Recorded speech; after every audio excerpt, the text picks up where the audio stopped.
হ্যাঁ নমস্কার। আমি সবসময় চেষ্টা করব যে আমার ছেলে বৌমার মধ্যে কি করে অশান্তি বাঁধানো যায়, কি করে আমার ছেলের সংসারে গন্ডগোল পাকানো যায়, কি করে ছেলের সংসারটা এবং জীবনটা ছাড়খাড় করা যায়। হ্যাঁ, আমি সবসময় এটাই চেষ্টা করব।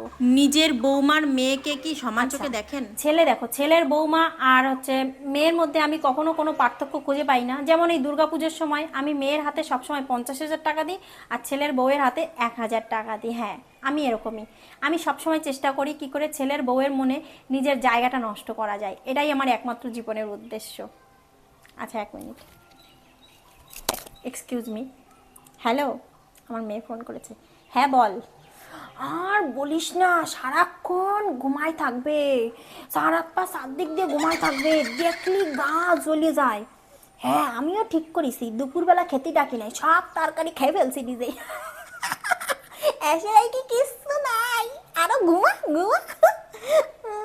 তুই কিন্তু সকাল সকাল তাড়াতাড়ি তাড়াতাড়ি খেয়ে দেয় এসির মধ্যে ঢুকে পড়বি, ঘুমাবি, সারাদিন ঘুমাবি, একদম উঠবি না। ডাকলি কবি আমার বুকি ব্যথা করতেছে গ্যাসে।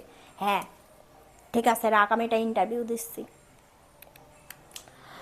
আসলে আমি এমনই একটা শাশুড়ি মা যে আমার মেয়েকে আমি কখনো কুটবুদ্ধি দিই না, সব সময় সুবুদ্ধি দিই।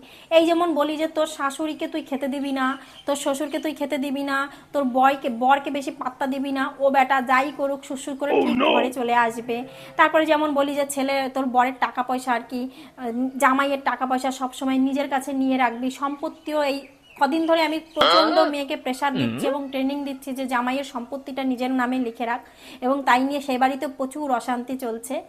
হ্যাঁ, আমি সবসময় মেয়েকে এই টাইপের সুবুদ্ধি দিই, এবং রিসেন্ট আমার মেয়েকে আমি প্রায় 2 বছর টানা সুবুদ্ধি দিয়ে দিয়ে আমি আলাদা করিয়েই ছেড়েছি। হ্যাঁ হ্যাঁ, আমি সবসময় চেষ্টা করি।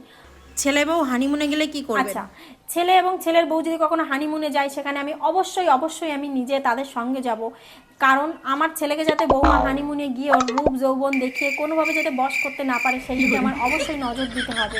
আমি সব সময় এরকম ভালো ডাইনি শাশুড়ি হওয়ার চেষ্টা করে যাচ্ছি এবং চেষ্টা করে যাব যতদিন আমার মৃত্যু না হবে, এবং মৃত্যুর পরেও আমি ভূত হয়েও আমি চেষ্টা করব ছেলের বউয়ের মধ্যে হাওয়ার মতন বাধা দিতে, সব সময় চেষ্টা করব।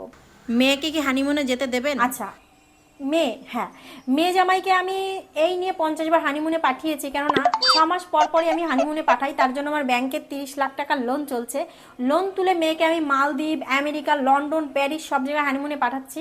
কারণ 6 মাস পরেই আমার জামাই আবার পাল্টি খেয়ে যায়। তাই মেয়েকে বলি প্রতি 6 মাস হানিমুনে যাবি, নিজের রূপ যৌবন সুন্দর সুন্দর শর্ট শর্ট বিকিনি টাইপের ড্রেস পরে জামাইকে বশ করবি, তাহলে দেখবি জামাই তোর কথা শুনবে। তাই প্রতি 6 মাসে আমার লাখ টাকা খরচা হয়।